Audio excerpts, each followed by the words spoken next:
Guys, welcome to back my YouTube channel Kajal education. तो कैसे हैं आप सब? आशा करती हूँ सब बहुत अच्छे होंगे और समय पर अपनी वर्कशीट यानी कार्यपत्र कंप्लीट कर रहे होंगे।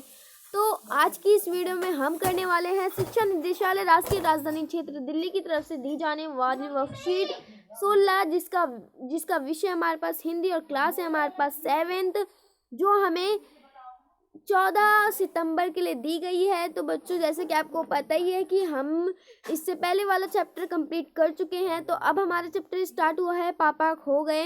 ये चैप्टर हमारा इस वर्कशीट से स्टार्ट हुआ है। इस चैप्टर की ये पहली वर्कशीट है। तो चलिए इस चैप्टर को हम पढ़ते हैं। चैप्टर बहुत ही अच्छा है। हमें इस वर्कशीट में इसका एक ही भाग दिया गया है। आप चाहें तो इसका पूरा चैप्टर अपनी एनसीईआरटी वाली बुक से कंप्लीट यानी पढ़ सकते हैं। और अगर आप चाहें तो हमें कमेंट करके ज़रूर बताना, मैं इसकी एक वीडियो भी ला दूंगी आपके इस चैप्टर के लिए। ओके, तो चलिए अब हम करते हैं वीडियो को स्टार्ट। तो आपकी वर्कशीट में क्या कह रहे हैं? हमारी कल्पनाओं का संसार बहुत ही विचित्र है। जब हम कल्पनाओं में खो जाते हैं उस समय हमारे चारों ओर जो भी निर्जीव वस्तुएं होती हैं कल्पना के संसार में वह बोलती हैं, चलती हैं, नाचती हैं। कल्पना के बादलों में उड़ते उड़ते आपने भी ऐसे अनुभव किए होंगे। ठीक है, तो अब हमारे जो लेखक हैं वो क्या कहना चाह रहे हैं कि जो हमारी कल्पना की दुनिया होती है, ठीक है, जो हमारी कल्पना की दुनिया होती है वो बहुत ही विचित्र होती है। ठीक है, वहाँ पे हम मतलब जब हम उनमें खो जाते हैं तो वहाँ पे हमारी जो निर्जीव वस्तुएं होती हैं वो बोलती हैं, चलती हैं, नाचती हैं, लेकिन निर्जीव वस्तुएं असलियत में ना बोलती हैं, ना चलती हैं, ना खाती हैं, ना कुछ भी करती हैं। ठीक है, तो लेकिन हमारी कल्पनाओं में वो सब चीज़ करती हैं जो असलियत में वो नहीं करती। ठीक है, प्रस्तुत पाठ में पापा खो गए एक नाटक है, वो भी फैंटेसी यानी कि काल्पनिक घटना, जहाँ बिजली का खंबा पेड़ लेटर बॉक्स कौवा आपस में बातें करते हैं। पाठ में एक लड़की भी है जो अपने घर का रास्ता नहीं पता है, जिसको अपने घर का रास्ता नहीं पता है। उस लड़की की समस्या का समाधान भी ये निर्जीव वस्तुएं ढूंढ निकालती हैं। ठीक है बच्चा, तो अभी इस वक्त हमें बताया गया है कि मतलब इस वर्कशीट में मतलब इस चैप्टर में क्या है कि इस चैप्टर में भी कुछ इसी तरह है, जहाँ पे ये सारी बातें होती हैं, जहाँ पे मतलब ये सारी हमारी निर्जीव वस्तुएं होती हैं, जो बिजली का खंबा पे लेटर बॉक्स का वह बातें करते हैं। वहाँ पे एक छोटी सी बच्ची भी होती है जो अपने घर का रास्ता भूल चुकी होती है, जिसकी मुसीबत का समाधान भी कौन निकालते हैं? हमारी निर्जीव वस्तुएं ही निकालती हैं। तो देखिए आगे पढ़ते हैं। आगे आपकी वर्कशीट में क्या कह रहे हैं? पेड़ और खंबे के बीच के संवाद पढ़ें और पूछे गए प्रश्नों के उत्तर दें। तो चलिए हम पढ़ते हैं। देखो हमारा पेड़ क्या कह रहा है। सबसे पहले पेड़ कह रहा है, मुझ पर भी एक रात आसमान से गड़गड़ाती बिजली आकर पड़ी थी। वो बिजली थी या आफत? याद आते ही अब भी दिल धक धक करने लगता है। और बिजली जहाँ गिरी थी वहाँ खड्डा कितना गहरा पड़ गया था। अब जब कभी बारिश होती है तो मुझे उस रात की याद हो आती है। अंग थर थर कांपने लगता है। ठीक है, तो मतलब जो हमारा पेड़ था वो किससे कहता है? वो पेड़ हमारा खम्बे से कहता है कि मतलब मुझ पर भी एक बार मतलब आसमान से बिजली आकर गिर पड़ी थी। और वो बिजली थी या आफत, मतलब इतनी तेज बिजली आकर गिरी थी कि जहाँ पर वो बिजली गिरी थी वहाँ पर कैसा हो गया था?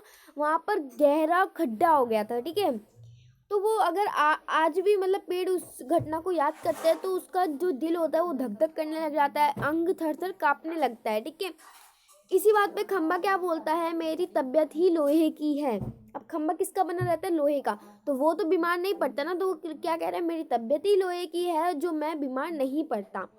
वरना कोई भी इस तरह बारिश ठंडी धूप में खड़ा रहे तो ज़रूर बीमार पड़ जाए। ठीक है, या पड़ जाएगा या नहीं? तो ऑफ कोर्स पड़ जाएगा बच्चों। अगर आप भी इतनी पूरे साल भर ठंडी धूप में खड़े रहोगे तो आप तो बीमार पड़ोगे ही ना।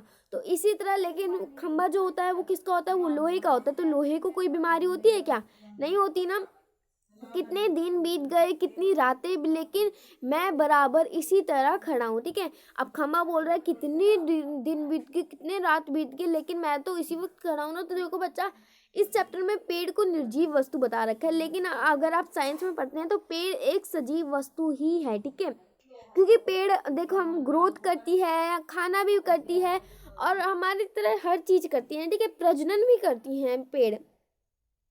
तो ठीक है, चलिए अब हम इसके क्वेश्चन आंसर करते हैं। देखो फर्स्ट क्वेश्चन इसमें क्या कह रहा है किसे याद करके पेड़ का दिल धक धक करने लगता है? तो किसे याद करके पेड़ का दिल धक धक करने लग जाता है? उस मतलब जब उसके ऊपर बिजली गिरी थी तो उस को याद करके उसका दिल धक धक करने लग जाता है। तो इसका आंसर आप यहाँ से लिखेंगे, एक रात आसमान से गड़गड़ाती बिजली आकर पेड़ पर पड़ी थी। ठीक है, आकर यहाँ पे आप लिखोगे पेड़। ठीक है, आकर पेड़ पर पड़ी थी, वो बिजली थी या आफत, याद आते ही अब भी पेड़। ठीक है, पेड़ यहाँ पर भी आपका आ जाएगा पेड़ का। ठीक है, पेड़ का दिल धक धक करने लगता है। ठीक है, आप इतना ही लिखोगे, एक रात आसमान से गड़गड़ाती बिजली आकर पेड़ पर पड़ी थी, पेड़ पर पड़ी थी। ठीक है, पेड़ पर पड़ी थी, वो बिजली थी या आफत, याद आते ही अब भी पेड़ का दिल धक धक करने लगता है। ठीक है बच्चों, तो ये हो जाएगा आपका उत्तर नंबर 1। ठीक है, ये हो गया आपका उत्तर 1। आप वीडियो को पॉज करके लिख लेना। अब हम नेक्स्ट क्वेश्चन पे चलते हैं। नेक्स्ट क्वेश्चन है हमारा, जहाँ बिजली गिरी वहाँ क्या हो गया था? ठीक है, जहाँ बिजली गिरी थी वहाँ क्या हो गया था? वहाँ एक गहरा खड्डा हो गया था। ठीक है, तो आप इसका आंसर वहाँ यहाँ से लिखेंगे, बिजली जहाँ गिरी थी वहाँ खड्डा कितना गहरा पड़ गया था। ठीक है, या तो फिर आप इसका आंसर यहाँ पर भी लिख सकते हैं। देखो, जहाँ बिजली गिरी वहाँ, ये नहीं लिखेंगे आप, वहाँ गहरा खड्डा। ठीक है, गहरा खड्डा हो गया था। ठीक है, आप इसका आंसर क्या लिखेंगे? देखो, जहाँ बिजली गिरी थी वहाँ गहरा खड्डा हो गया था। ठीक है, आप इसका आंसर ये लिख सकते हैं। अब हमारा नेक्स्ट क्वेश्चन क्या है, खंबा बीमार क्यों नहीं पड़ता? तो खंबा बीमार क्यों नहीं पड़ता? क्योंकि उसकी लोहे की तबीयत होती है। ठीक है, आप यहाँ से भी लिख सकते हो। देखो, जैसे कि आपने यहाँ पे सुना ही था, मेरी तबीयत ही लोहे की है जो मैं बीमार नहीं पड़ता। ठीक है, तो आप यहाँ पे लिख सकते हैं, मेरी की जगह लिख सकते हैं खंबा। ठीक है, खंबे। ठीक है, खंबे की तबीयत ही लोहे की है जो मैं की जगह आप वो लिख सकते हैं, वो बीमार नहीं पड़ता। ठीक है, इतना लिख सकते हैं आप। चाहे तो 1 मिनट यहाँ पर भी लिख सकते हैं आप। देखिए, यहाँ से आप लिख सकते हैं, खंबे की तबीयत ही लोहे की होती है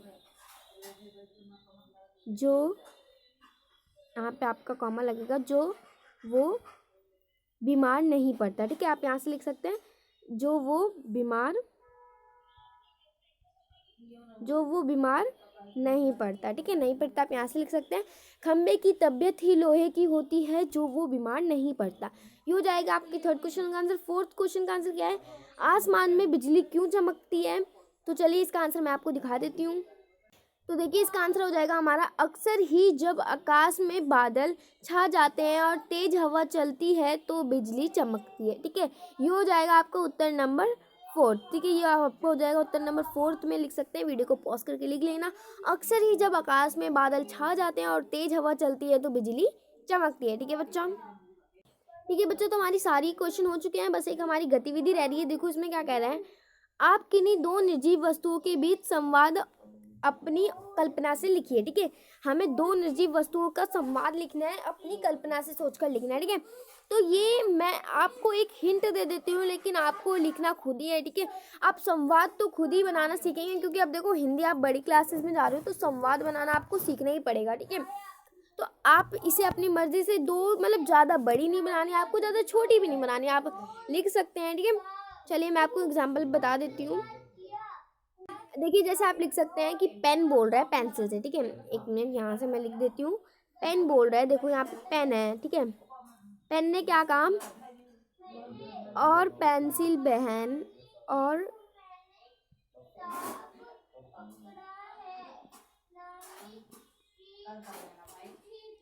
पेंसिल बहन कैसी हो। ठीक है, आप लिखते रहिए साथ में, अगर आपको लिखना है तो, बाकी आप अपनी मर्जी से बना के भी लिख सकते हो। ठीक है, और पेंसिल बहन कैसी हो। ठीक है, तो इसी बात पे पेंसिल ने क्या कहा, अब वीडियो को पॉज करके लिख लेना, मैं काट रही हूँ। तो इसी बात पे पेंसिल ने क्या कहा,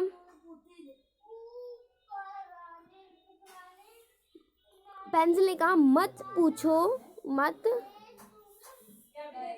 मत पूछो पेन भाई, मत पूछो पेन भाई। ठीक है। फिर पेन ने कहा, देखो फिर पेन ने कहा क्या हुआ पेंसिल बहन, क्या हुआ पेंसिल बहन। ठीक है, क्या हुआ पेंसिल बहन। ठीक है। फिर उसी बात पे पेन ने बोला, मतलब सॉरी पेंसिल ने बोला कि देखो ये राहुल है, ये राहुल है ना, वह काम करके मुझे इधर। ठीक है, इसके बाद आप लिख सकते हैं इधर उधर, इधर उधर फेंक देता है और दिन भर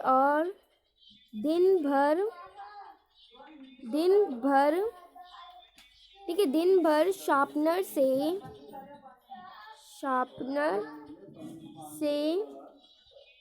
मुझे छीलता रहता है। ठीक है, इसी तरह आप संवाद बना सकते हैं अपने आप। ठीक है, मैंने आपको थोड़ी सी हिंट दे दी है। तो बच्चा ये थी आपकी वर्कशीट। आपको ये वर्कशीट कैसी लगी आप हमें कमेंट करके ज़रूर बताना। वीडियो अच्छी लगी हो तो वीडियो को लाइक करना, चैनल पर नए हो तो चैनल को सब्सक्राइब करना। Thanks for watching and have a great day.